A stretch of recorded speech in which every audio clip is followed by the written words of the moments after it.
이재명 더불어민주당 대표의 측근 김용 전 민주연구원 부원장이 작성한 김용이 동지들께라는 제목의 옥중서신이 이재명 대표의 팬카페를 통해 언론에 공개됐습니다. 김용은 지난 민주당 대선 경선 과정에서 대장동 일당으로부터 불법 자금을 수수한 혐의로 구속된 전형적 부패사범입니다. 자숙해도 모자랄 판에 김용은 이 대표를 중심으로 흔들리지 않는 민주당이 돼달라고 당부하는 한편 2016년 겨울 촛불광장에서 이신전심으로 시작된 동지의 인연이 벌써 7년을 향해 간다. 참으로 소중하고 귀한 인연이며 멈춘 듯 더디더라도 우리가 뜻하는 바가 한 걸음 한 걸음 앞으로 나아가고 있음을 확신한다고 했습니다. 도대체 지금 민주당의 존립을 흔들고 위기에 빠뜨린 장본인이 누구입니까? 옥중생활 중에도 이 대표를 중심으로 흔들리지 않는 민주당이 돼달라며 두 눈을 의심케 하는 그의 편지글은 많은 국민들을 놀라게 하고 있습니다. 명확한 해명조차 없이 그저 측근들이 나서 명분 없는 이재명 지키기에 혈안이 되면 될수록 민주당에 대한 국민적 공분은 거세질 것입니다.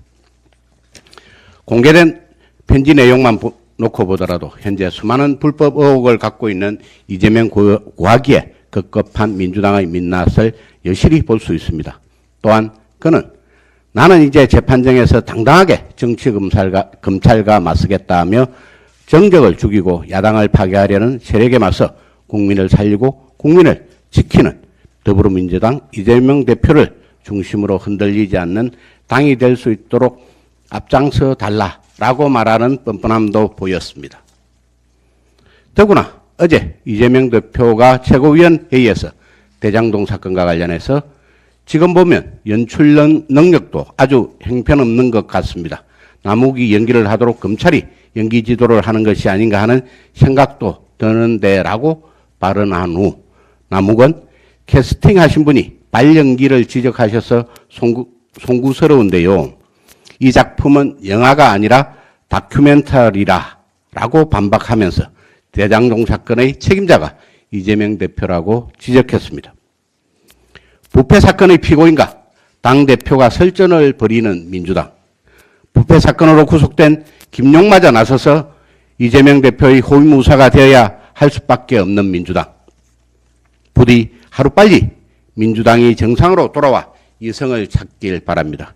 수억 원대의 불법 자금을 수수하고도 정치, 검찰, 야당 탄압을 운운할 자격이 있는지 민주당 스스로 되돌아보기 바랍니다. 검찰의 철저한 수사를 통한 조속하고도 투명한 실체 규명만이 답입니다. 이상입니다. 이재명 사법 리스크가 대한민국의 정치를, 민주노동의 리스크가 대한민국의 경제를 멈추고 있습니다. 역설적으로 윤석열 대통령의 지지율은 오르고 있습니다. 오죽하면 윤석열 신도우미 3인방이라는 말까지 나오겠습니까? 북한의 김정은, 민주당의 이재명, 민주노총의 양경수 위원장이 바로 그들입니다. 2020년 취임한 양경수 위원장은 대체 누구입니까? 현재 민노총 지도부는 민노총 내 최대 개파이자 NL, 즉 민족해방운동원 계열인 민주노동자 전국회의가 장악하고 있습니다. 양 위원장은 전국회의 지지를 받고 당선된 것으로 알려지고 있습니다. 2001년 출범한 전국회의는 노동해방, 민족 자주화, 조국 통일을 주요 강령으로 채택하고 있습니다. 양 위원장은 내란 선동 등의 혐의로 유죄를 선고받고 복역한 이석기 전 통진당 의원과 같은 동부연합 출신이고 대학 동문입니다.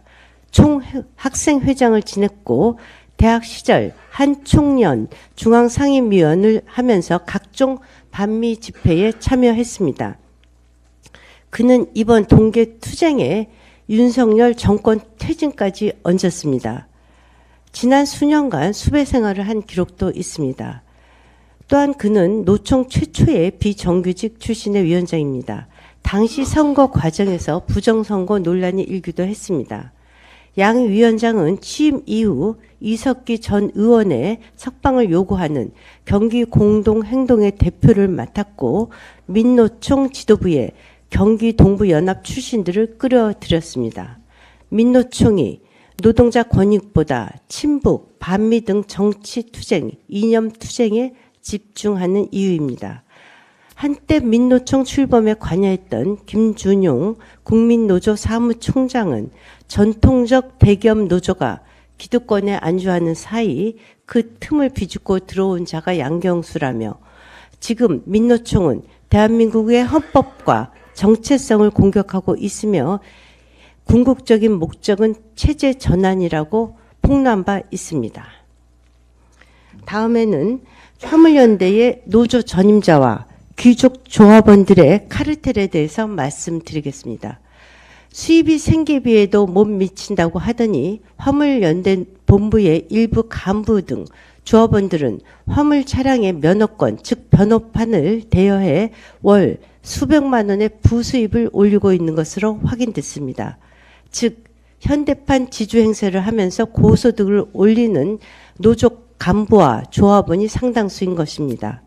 국토부 집회 결과 2대 이상의 차량을 보유한 화물 기사는 7,760명입니다. 이들의 차량은 총 24,407대로 1인당 평균 2.6대를 보유하고 있습니다. 화물차 면허는 개별 면허와 임대 면허로 나뉘고 있습니다. 현재 개별 면허는 1인당 한 개 면허가 원칙이지만 배우자 등을 이용해 악용해서 여러 개의 면허를 소유하고 있는 사람들이 많은 것입니다. 25톤 화물차의 경우 개별 면허 가격이 3천만 원에서 4천만 원까지 올랐습니다. 초기 화물차 비용까지 합치면 1억에서 2억 원까지 달합니다. 특히 간부 중에 일부는 수백만 원의 노조 전임비 플러스 임대료 수익까지 올리고 있는 것이 폭로되고 있습니다. 정부는 2004년 화물 차주의 적정 운임을 보장해 주기 위해서 화물 면허를 등록제에서 허가제로 전환했습니다. 그러나 이러한 진입 장벽이 카르텔이 되었고 결국 브로커 행위를 하는 것입니다. 등록제 전환을 다시 검토하든지 브로커에 대한 처벌, 근거, 규정을 마련해야만 합니다. 귀족 전임 노조 간부와 귀족 조합원이 만들어낸 카르텔, 전수조사해야지 됩니다. 그리고 즉시 시정되어야만 마땅합니다. 안녕하십니까. 비대위원 김종혁입니다. 민주당 이재명 대표가 취임 100일을 맞았습니다. 예전 같으면 떠들썩하게 기자회견을 갖고 취임 100일의 성과를 과시하면서 당의 미래 청사진을 제시했을 겁니다. 하지만 이 대표는 굳게 입을 다물었습니다. 기자회견 대신 자신의 페이스북에 앞으로 국민이 준 권한을 적극 행사하겠다. 가장 이재명다운 길을 걷겠다고 밝혔습니다. 도대체 이재명다운 길이 뭡니까? 당군일의 최대 비리라는 대장동 사건의 전모가 서서히 드러나면서 이 대표의 최측근들인 김용과 정진상이 구속됐습니다. 대장동에 대해선 본인이 모든 걸 직접 챙겼다고 이 대표 스스로 말하지 않았습니까? 그렇다면 왜 측근들이 구속됐는지, 아직도 대장동 사건의 주범이 윤석열이라고 생각하는지, 정말로 부정한 자금은 1원도 본 적도 받은 적도 없는지 취임 100일을 맞아 당당하게 밝히는 게 이재명다운 길 아닙니까? 민주당의 미래를 걱정하는 의원들이 이 대표 대신 나섰습니다. 삼선의 이원욱 의원은 이 대표의 사법 리스크를 우려하지 않는 의원은 한 명도 없으리라고 보여진다라고 말했습니다. 그는 또 이 대표를 비판하면 문자 폭탄과 욕설이 난무하는데 이 대표도 이걸 알고 있지만 제어하지 않는다면서 그게 사당화를 가늠할 수 있는 척도라고 비판했습니다.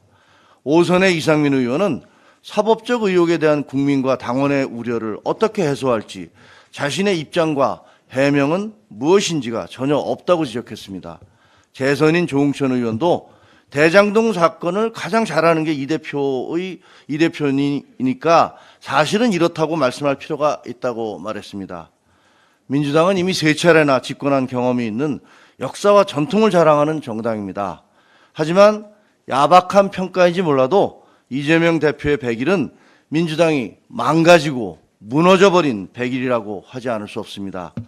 당 대변인이 대통령과 법무부 장관을 상대로 터무니없는 거짓말을 늘어놓고 외국 대사가 한 발언을 날조해도 멀쩡한 정당, 당 지도부 회의에서 대변인의 거짓말을 자제시키기는커녕 맞장구 치고 확대 재생산하는 정당, 당 최고위원이 국민들의 투표로 뽑힌 대통령에 대해 존재 자체가 사회적 위협이라는 저주에 가까운 폭언을 퍼붓는 정당, 또 다른 최고위원은 대통령 부인에 대해 스토커적인 집착을 보이며 대놓고 유언비어를 유포하는 정당. 참으로 안타깝습니다. 민주당이 도대체 어쩌다 이 지경이 돼버렸습니까? 지난달 23일 정청래 최고위원은 나는 이재명 대표와 정치 공동체다라는 캠페인을 시작했습니다. 최고회의에서 참여를 독려하기까지 했습니다.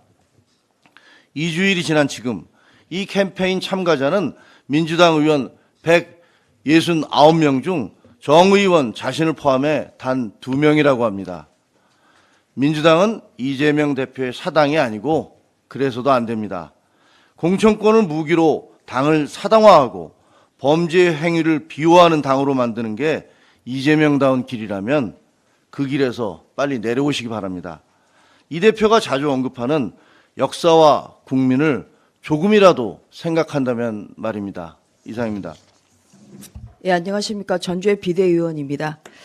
지난 6일 대통령실은 허위사실 유포에 의한 명예훼손 혐의로 김종대 전 정의당 의원과 TBS 라디오 진행자인 김어준 씨를 고발한 바 있습니다. 김 전 의원은 전날 김어준의 뉴스 공장에 나와서 한남동 관절을 결정하는 과정에 역술인이 개입했다는 근거 없는 허위 사실을 유포했습니다. 최근 대통령과 정부 측 인사에 대한 야당 인사들의 가짜 뉴스 유포가 도를 넘었습니다. 지난달에는 장경태 민주당 의원이 김건희 여사의 캄보디아 현장 사진을 두고 조명을 사용했다는 근거 없는 허위 사실을 유포한 바 있습니다. 민주당 김의겸 의원은 국정감사장에서 대통령과 한동훈 장관에 대해 사실 확인도 거치지 않은 청담동 술자리 의혹이라는 일방적 주장을 폈고 결국 녹취 파일에 등장하는 당사자의 진술로 거짓임이 확인되기도 했습니다. 그런데도 사과는커녕 진심이라고는 찾아볼 수 없는 어정쩡한 유감 표명으로 넘어가려다 한동훈 장관 측이 10억 원의 손해배상 소송을 제기하자 오히려 적반하장으로 나오고 있습니다. 확인되지도 않고 확인 절차를 거치지도 않은 가짜 뉴스, 허위사실 유포는 철저하게 엄단하는 것이 너무나 당연합니다. 일방적인 주장에 대해 수차례 사실관계를 바로잡고 해명의 과정을 거쳤음에도 가짜 뉴스 유포를 멈추지 않는 행위는 사실 여부는 관심이 없고 오로지 틈만 나면 대통령실과 이 정권을 흠집내게 하겠다는 의도로밖에 볼 수 없습니다. 민주당은 제발 가짜뉴스 선동행위를 중단하기 바랍니다. 이상입니다.